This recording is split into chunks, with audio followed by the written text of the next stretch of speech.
Hey, cuz, it's your dad here. I want to share how the secret to succeeding is by actually not trying. Now, what do I mean by that? I'm not saying don't go after what you want.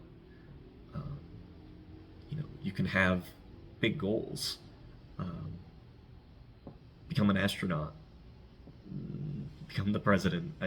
Whatever it is that you want to do. I'm not saying don't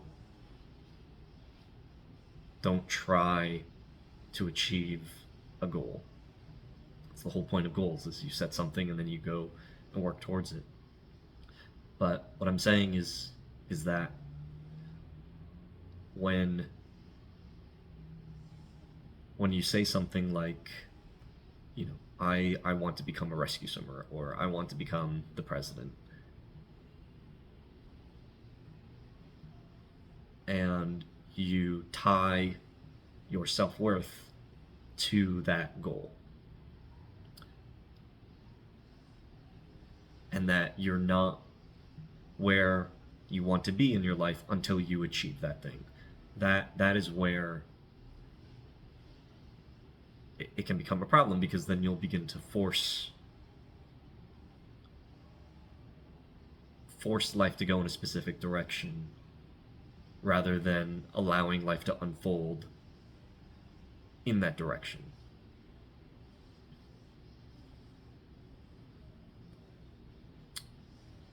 So this is part 4 in a little 5-part series about my dealing with existential crisis, I guess. Um, so far we've talked about how to find direction, um, why passion fades when you don't know your values, and how purpose emerges when you stop trying to force clarity. Um, but even when things feel aligned, the pressure to, quote unquote, make it comes back. So this video is about expectations, emotional burnout, and how to succeed without force. So first is that passion turns into pressure when you try too hard. Um, I've burned out plenty of times before, not from laziness, um, but from just putting so much emotional energy into achieving a specific result. Um, and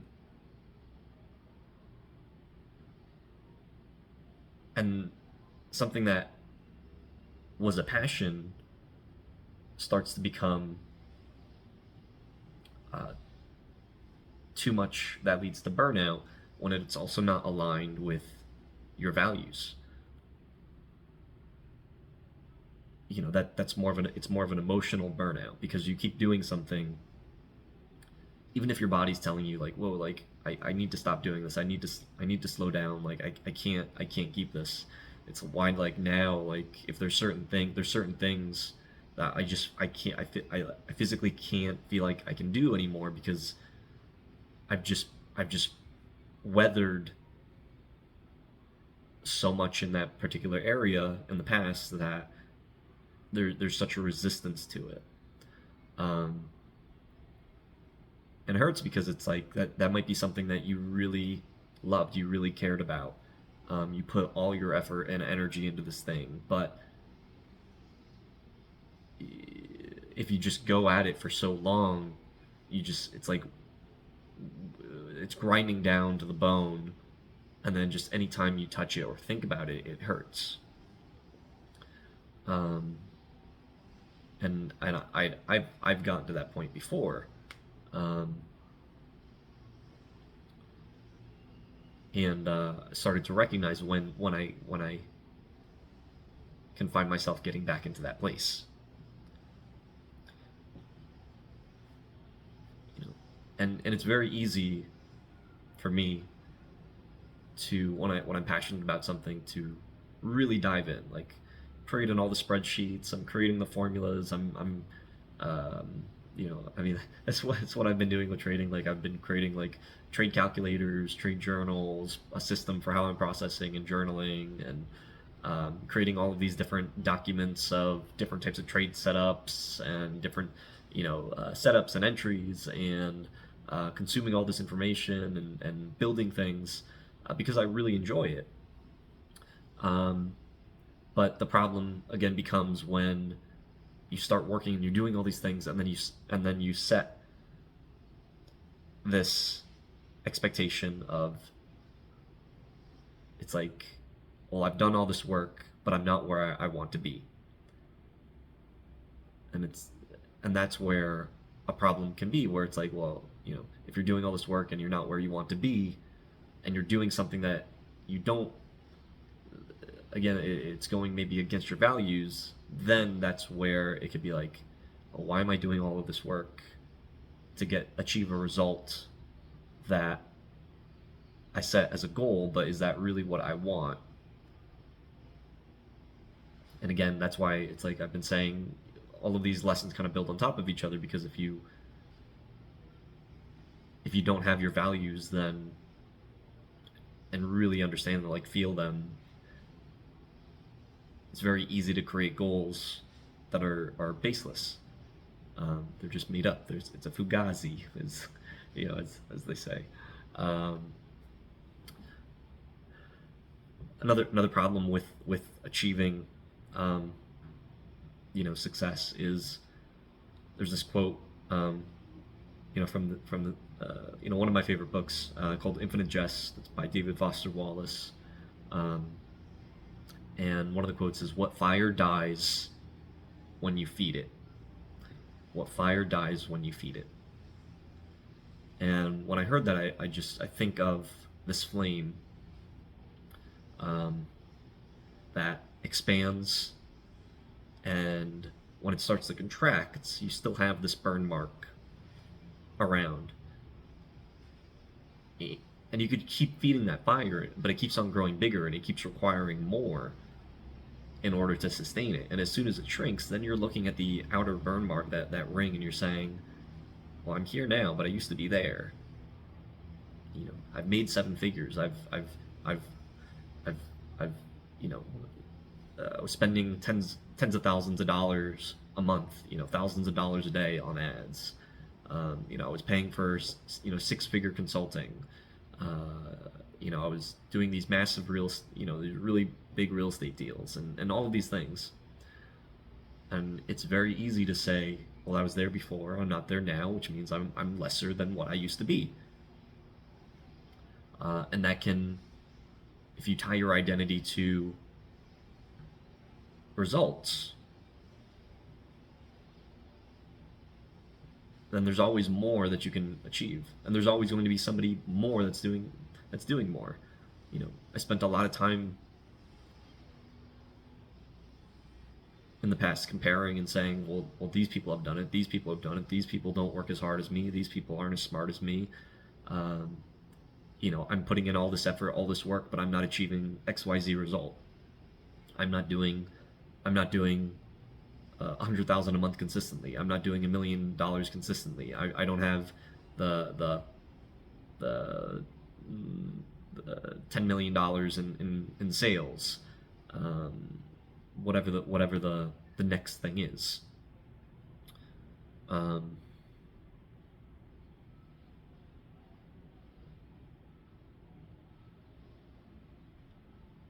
And then you can also feed a fire so much that it starts to die.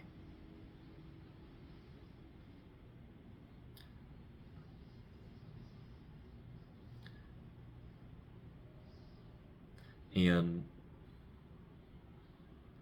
you forget what that fire was in the first place, when it was something that was manageable, something that you could hold on to.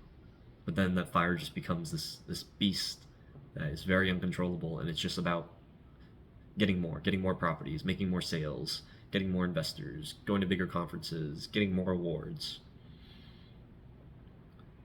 rather than just that excitement that started in the first place. something that you can hold on to. The second is that the real cause of suffering is expectations. And expectations is emotional attachment to a desired result.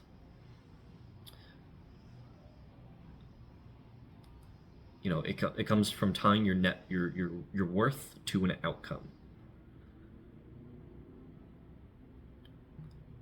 And it's very easy, especially when everybody's talking about goal setting and achieving more and achieving your goals. Um, I'm going to be honest. I literally just made my goal setting. I like to do my goals every year, every 6 months. So I did my 6 months goal setting just recently, and before, when I first started creating my goals, I would put everything under the sun. I'd put this, I'd put that, blah blah blah. This time I put very few, but I still set some pretty big goals on there. And even now, it's like I'm not just setting them and saying, "Oh, I want to put it there," but then also reflect on it. Um, is that really what I want, or have I just kind of programmed myself to just achieve the biggest thing? I mean, maybe that's really what I want, but is that what somebody else has also told me is what I want? It's kind of going into the next video, the final video of the series, but there's an outcome, and to tie a self-worth to that outcome is where the problem is. A goal doesn't have to be necessarily the outcome. The goal can just be a direction. I was talking to, I was on the Taoism subreddit, and there's this person in there that really connected with, and we started messaging, and I was talking to him, and we were connecting, and he said that his son, he's been practicing Taoism for decades now, and his kids are older, they're adults now, but they've been exposed to Taoism and that philosophy and mindset, and his son's a Navy SEAL, and so we kind of connected because I was in the I was trying to achieve becoming a rescue swimmer, which is like equivalent to like the special forces but for the Coast Guard. It's very challenging. Navy SEALs is another level, but so we connected and we related, and we were talking about setting goals, and I was asking him, like, hey, how can you set goals? How can you set something like, I'm going to become a Navy SEAL? Like, you kind of have to be a little bit crazy to do that, to want to achieve something like that, something big, a big, hairy, audacious goal.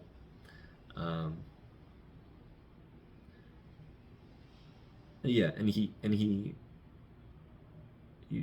basically said the same thing of just because with Taoism is not with Taoism and Wu Wei, you're not trying to force an outcome. That doesn't mean that you can't strive and work hard, because you have to work hard for achieving these goals. You have to work hard to be able to achieve those goals. But there's a difference between working hard and, let's say, overworking. There's a difference between working hard and tying your self-worth, tying your identity to the outcome of that work.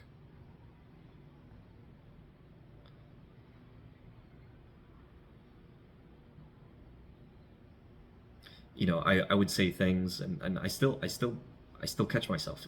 This is a stage in this process that I'm still constantly working on. I still catch myself saying, I won't rest until I reach X percentage, X dollar amount, X thing. or once I hit this number, then I'll start studying Japanese. I'll start working out more. I'll start doing other hobbies. Um, I can relax.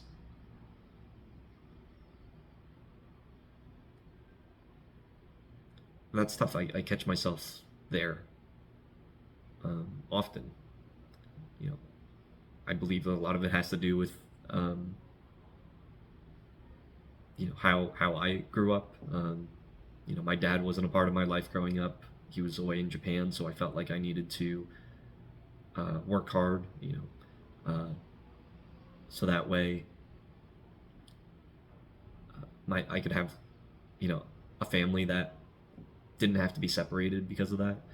Um, I felt like I had to be the man of the house. When I was a kid, my dad said, you're the man of the house. You have to take care of your mom, and I took that very personal. Um, I set high expectations for myself because I felt that other people set high expectations, that I was wise at a young age, and and people would um, pour a lot into me because they felt like I was going to achieve things. Um, so I put pressure on myself there, um, and I'm not blaming other people, for my mindset, but it is something that I just need to be aware of. That my brain switches to that default mode of punishing myself in order to achieve more. There's an expectation that I set for myself,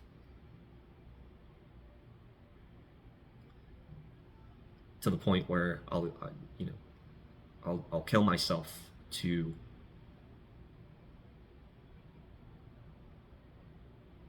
try to achieve a desired result. And I don't mean physically killing myself, but emotionally choking, emotionally suffocating myself, because I believe that I need to do this thing. And this is something that I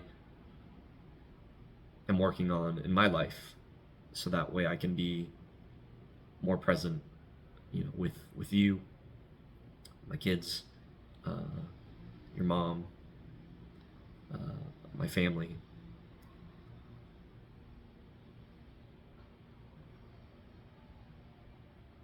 So I've manufactured pressure in the name of progress, putting pressure to try to achieve a result.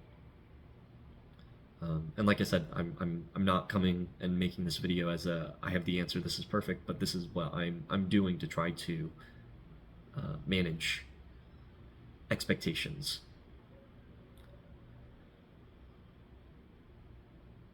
So next is the practice of letting go.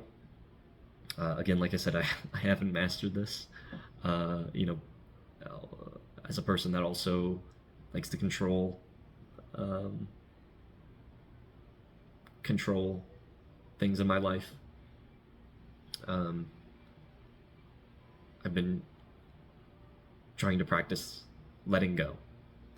Um, Letting go of needing to be on places on time, letting go of achieving specific results, letting go of an identity that I might assign to myself, letting go of needing to be on all the time.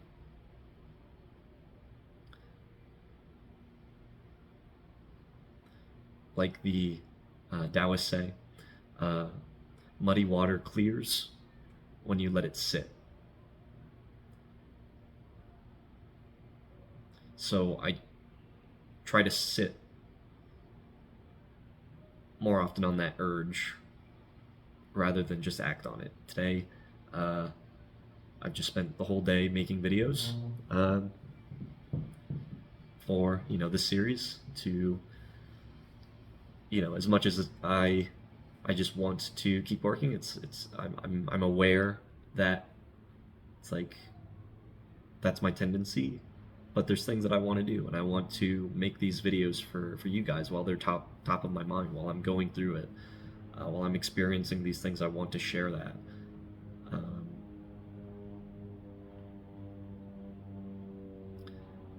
Even if there isn't an outcome of, you know, achieving a goal. It's just something that I want to do, that I feel is important to me. And if I don't do it, then I feel like I'm suffocating myself. So, how this shows up in my life today, I enjoy trading. It challenges me, but I also know how easy it is to turn that enjoyment into pressure. I have goals like being able to achieve triple digit returns for multiple years, but I treat them as a direction and not a destination. Also, not as a part of my identity. I don't say, or I try not to say, I'll enjoy this, I'll enjoy life after I hit this goal.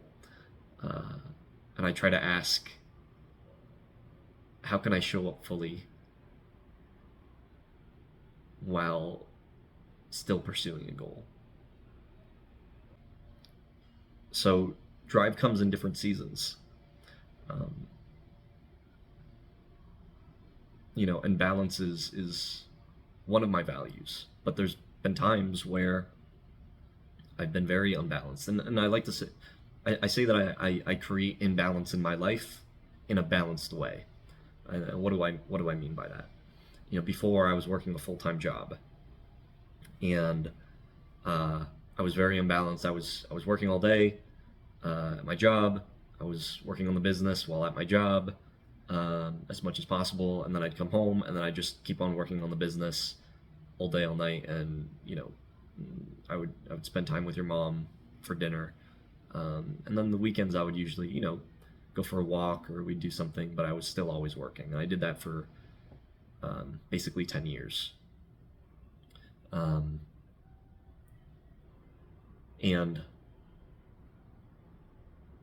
and it was there was no balance. We didn't have you guys, and now when I say like I create imbalance in a balanced way is now that I'm not working a full-time job, I spend all my work time working on trading, and working on that is the goal, the direction that I'm working towards, my goals, and that's what I'm doing, and I'm very focused during this time. Um, you know, I give myself the, it's like it's like rain. You'll come in right now, and you'll play with me, and that brings me a lot of joy. Um, but I'm working during this time, and you know trying to just get the most out of this.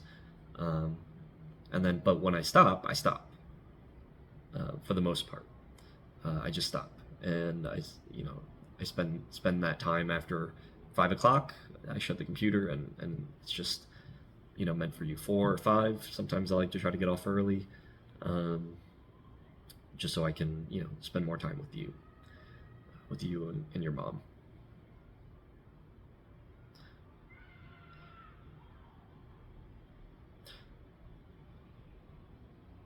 So now I like to ask, can I stay focused without being consumed? Can I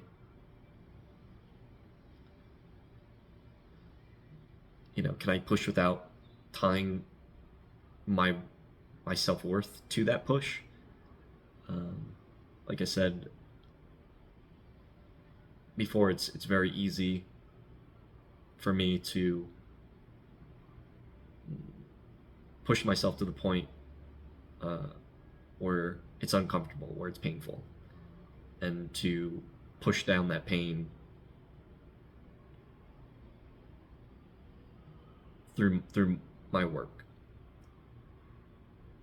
and to push off enjoying other parts of life, like making videos. I like I said, the first video on this channel, I really struggled to make that video because that was the first time that I said I'm just going to do something for me. Because up until that point, I've just always been working out of fear. So you don't have to stop caring. You don't have to stop being disciplined. but you can stop gripping so tightly. You can let the goal guide you, but not define you. And real success isn't forced, but it flows. So in the next video, we'll talk about the biggest lie of all, which is the promise of the hustle, escaping the matrix, as we like to call it nowadays, and how outside influences can distort your values and cause you to lie to yourself without even realizing it. So yeah, that's about it.